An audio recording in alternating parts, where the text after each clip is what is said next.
If you like to make your NFL games a little bit more interesting, you've come to the right place. It's the Even Money Podcast with Ross Tucker and Steve Fezzik.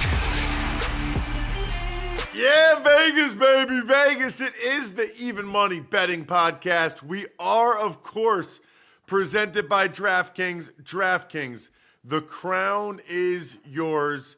It is currently 1 degree here in Pennsylvania, and I'm looking, and Steve Fezzik is without sleeves. He is officially Sleeve Fezzik, sleeveless. Steve, welcome to the show. You're making me feel very, very bad with how you're dressed right now.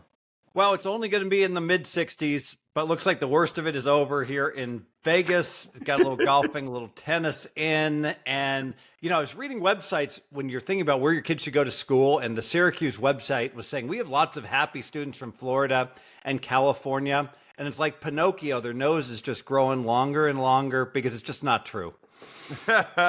Listen, check him out on social media. He's hilarious. He's actually hilarious on social media. We might get to that a little bit later in the show. At Fezzik Sports. I'm at Ross Tucker NFL. We are at Ross Tucker Pod.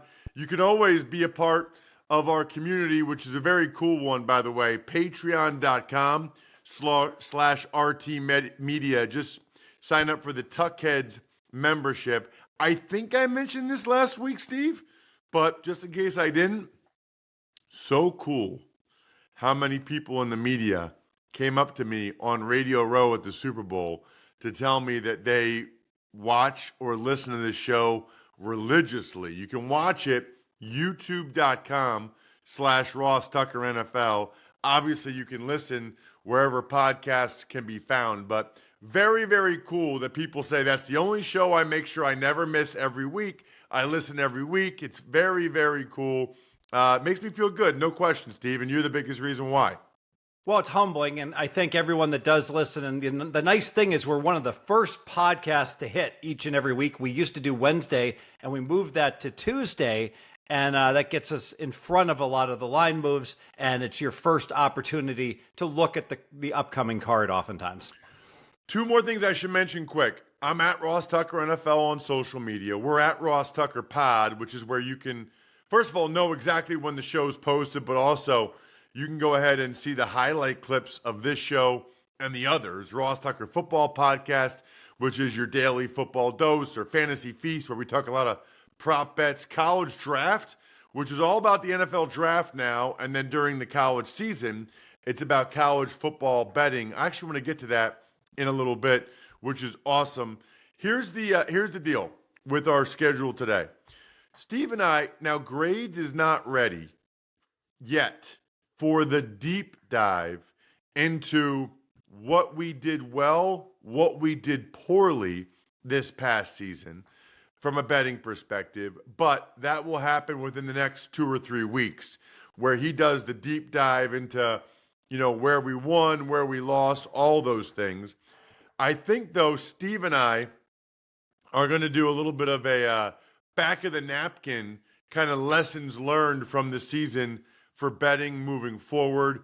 I was shocked, Steve, looking at DraftKings, how many bets they already have available for next season. You know, like prop bets and yardage for Jaden Daniels passing and every award and conference. I know last week we talked about it a little bit, and you had mentioned, you know, the Eagles to win the NFC. So we'll get to that as well. I actually had a question from a listener that I was hanging out with over the weekend from West Shore Home, one of the guys that works at West Shore Home, and he's a loyal listener. I said, what question would you want to ask Steve? And he said, when do the lines for the draft come out, and when should we bet on them? Guess what?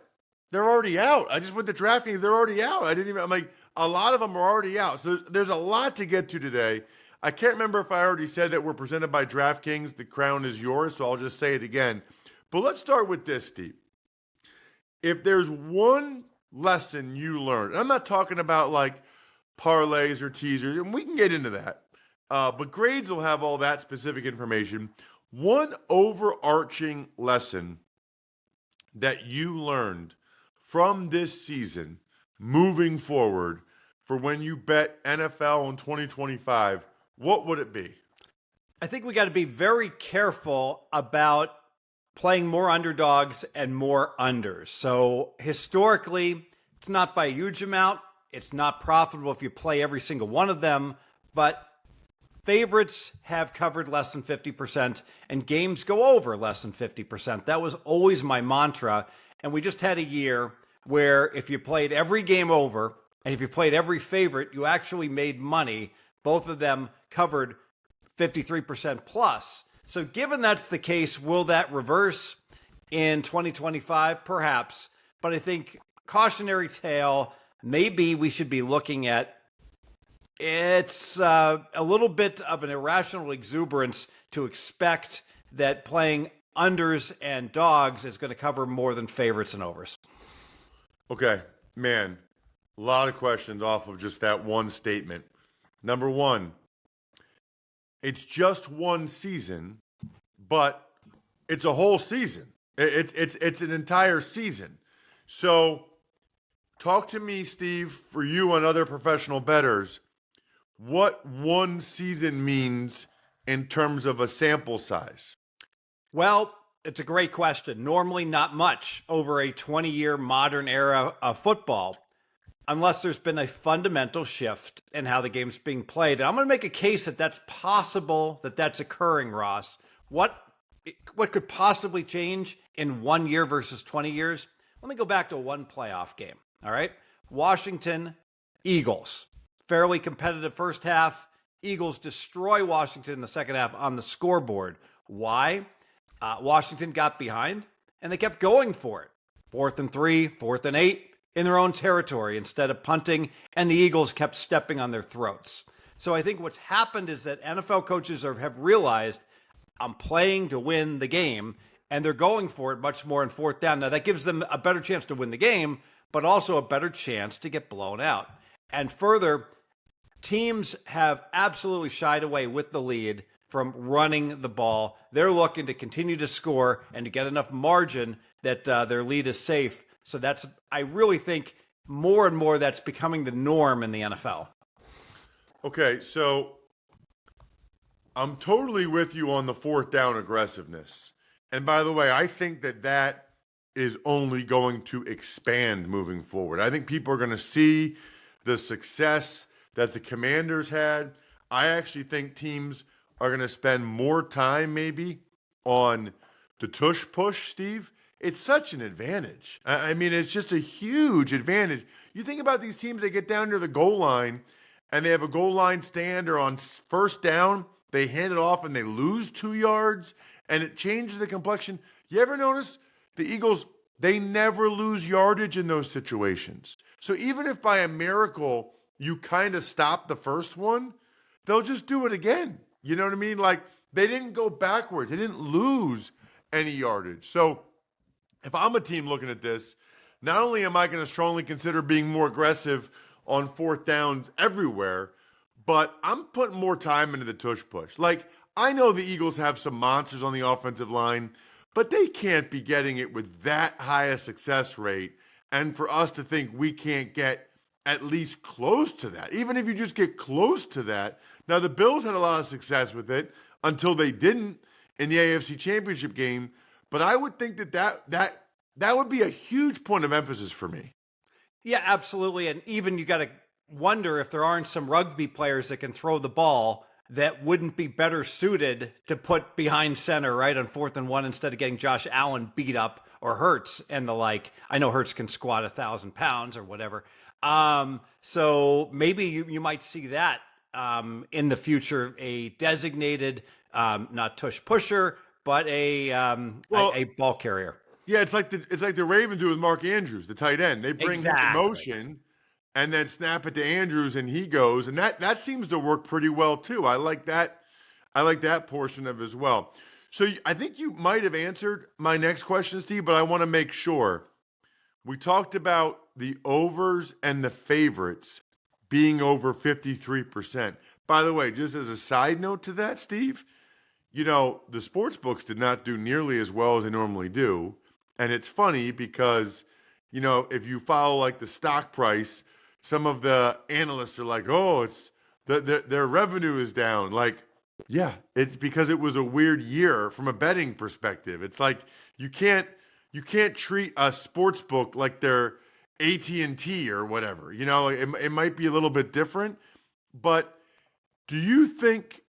what do you think are the biggest reasons? You said going for it on fourth down. Now, the other one I didn't notice as much. You think part of the reason for the overs and the favorites is because teams with a lead still kept throwing it rather than running it? Absolutely. So let me give an example. So even 10 years ago, let's say we've got plus 3.5, there's 6 minutes to play, and the offense has the ball 4th and 7 from midfield. All right. The team that's behind, they'll punt. The other team will run the ball 3 times, maybe 2 times, throw a screen pass, matriculate out the clock or punt back. Either way, we cover and we win. Now, 6 minutes to play, boom, we go for it. And maybe we get it, maybe we don't. But if we don't, now we're in big trouble because the other team up 3 at midfield, hell-bent to score. They know they want to go up 2 scores. And if we're getting plus 6.5, they want to be scoring a touchdown to put the game away. So because of that exact situation, freeze it. You're covering. There's 6 minutes to go in the game, 8 minutes to go in the game. You're going to cover most of the time in 2010. It wasn't as much in 2024. You guys know all year I've been telling you about Smirnoff, not only as an official sponsor of the Ross Tucker Football Podcast, but also an official vodka partner of the NFL and Super Bowl 59. The best part about Smirnoff, by far, is that you can get the world's #1 vodka without breaking the bank. Okay, this is key. You don't need to pay a lot of money for expensive vodka.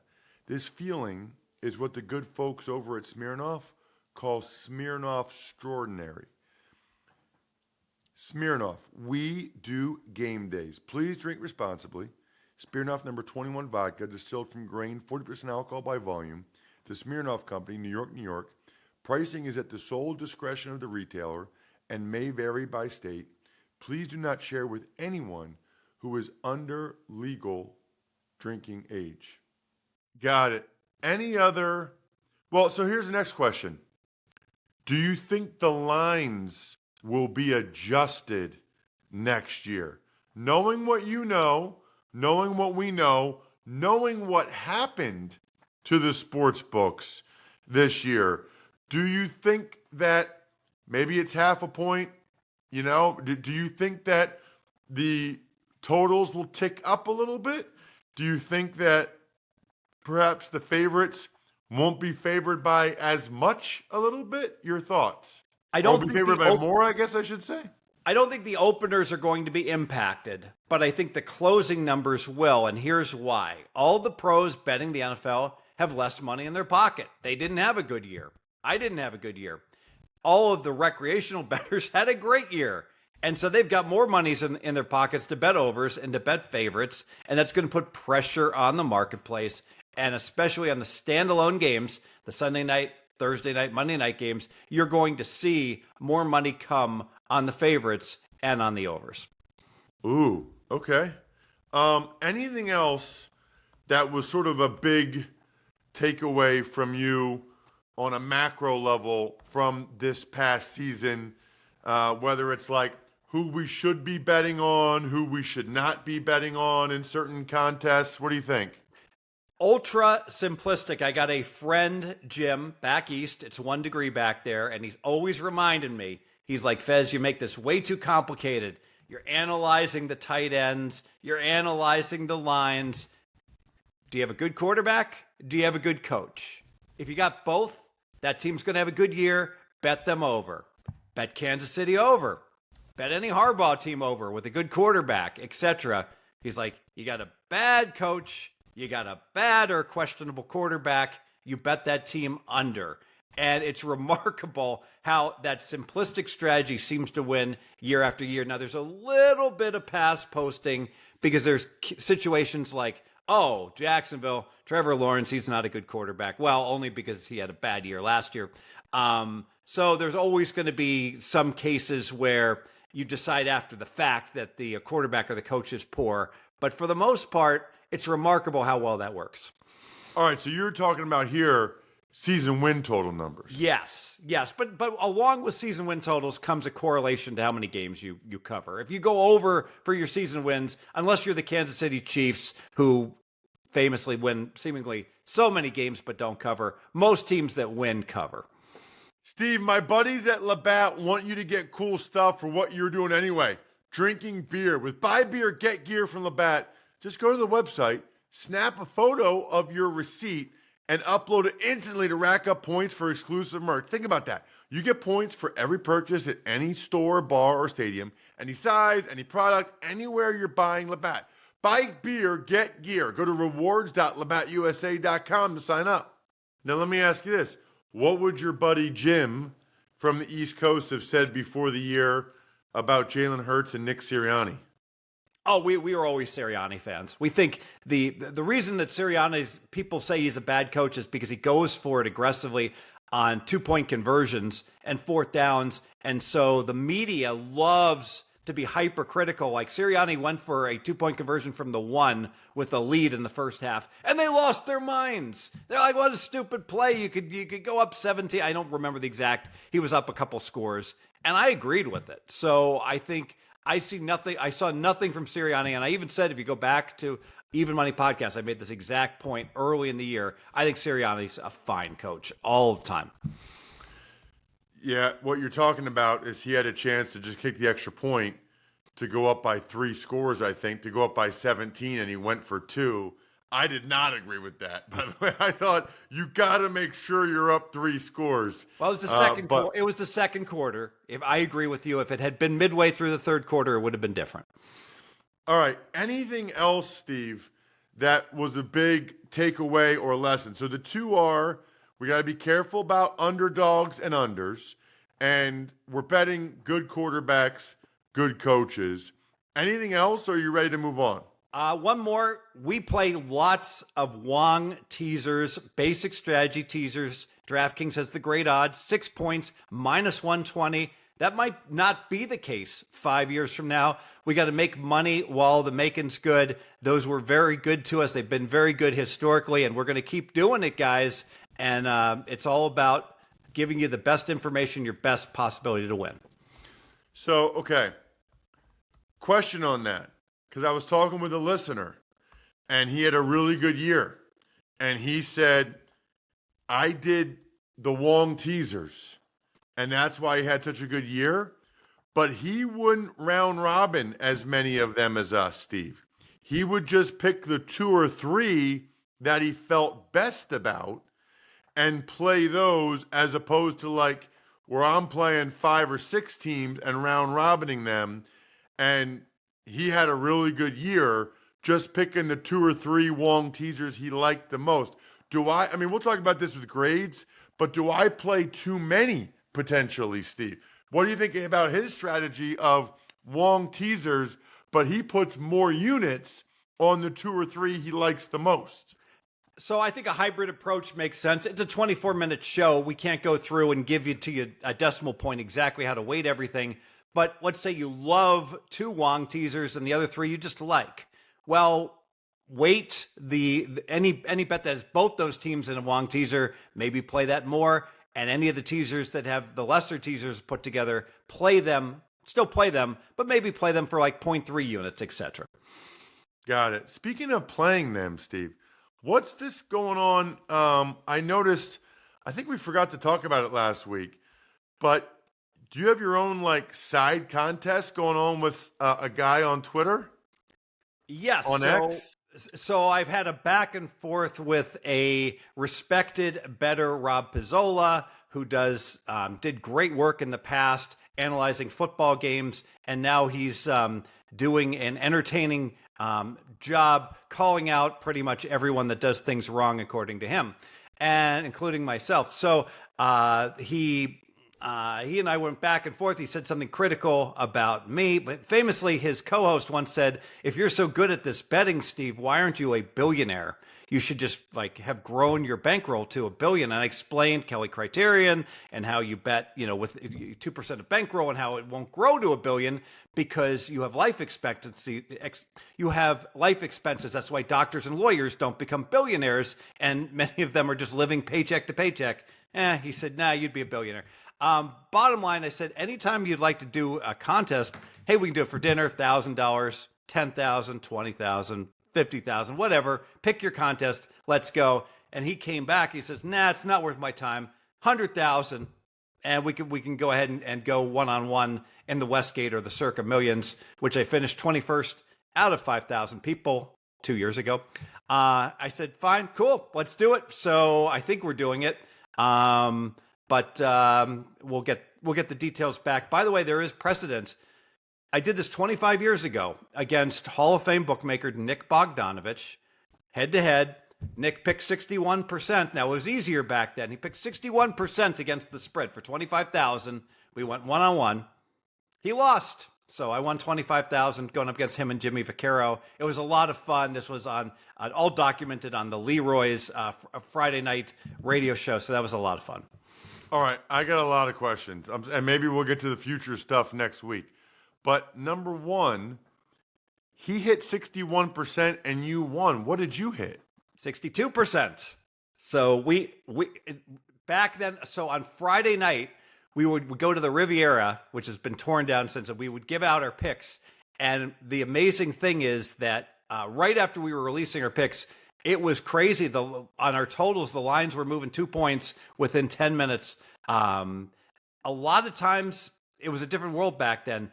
The value would stay on the board until Saturday morning, and then all the lines would move.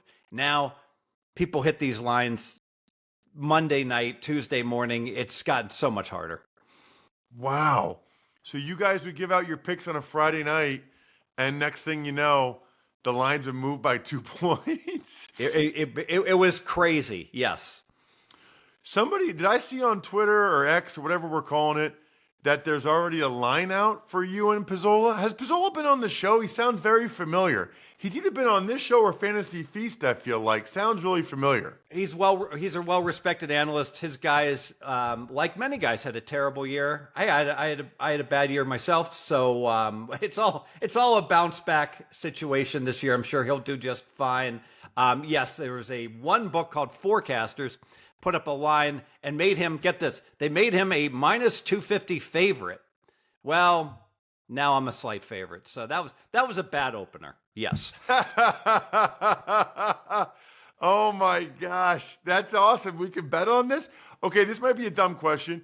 How do you guys do that? Like, how do you, you're allowed to just set your own market and just pay him $100,000, or he pays you $100,000 if you win? Like, there's nothing, I guess because you're in Nevada, you're fine? It's no different than two guys going out and golfing and saying, hey, we're going to, winner gets $200, right? And then the clubhouse Which is probably technically illegal, right? But everybody does. You can make a head-to-head bet on anything. It's nothing illegal about that. You're not bookmaking. You're betting against each other.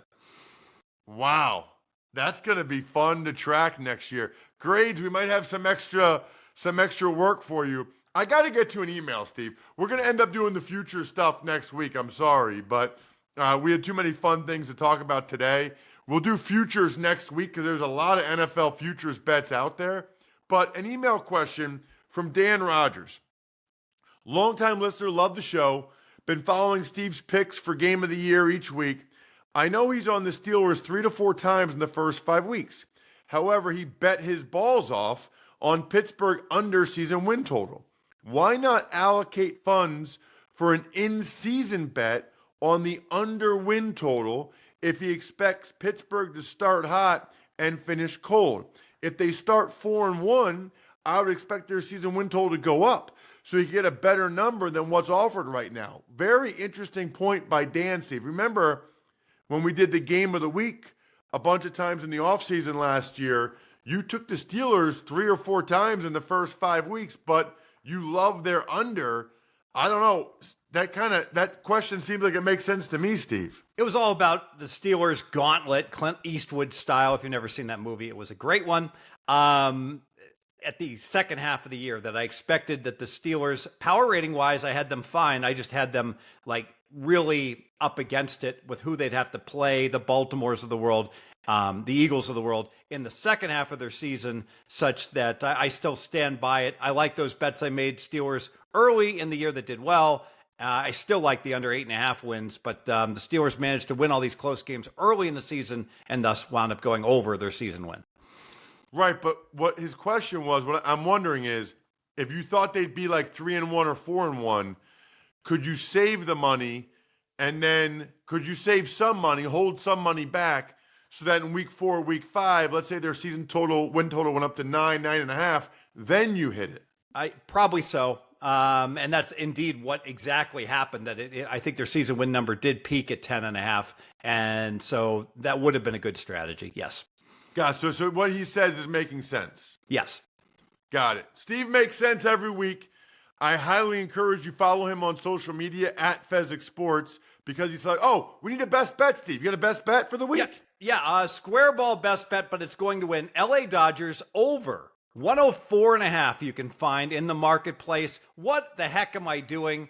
Well, it turns out the Dodgers, 4 of the last 6 seasons, have won at a win rate of over 65%, which would put you over this number. And this is an unprecedented, great Dodger team expectation-wise going into the season. So if they're better than they've been the last 7 years, and 2/3 of the time they've gone over this number, why aren't they going to go over this year? Dodgers win 108 games and go over 104.5. Love it. Good luck, everybody. Hope you guys win some money. Thanks for tuning in to Even Money. Make sure to also check out the Ross Tucker Football Podcast, Fantasy Feast, and College Draft, all on the DraftKings Network, YouTube, or subscribe to the podcast on your favorite platform.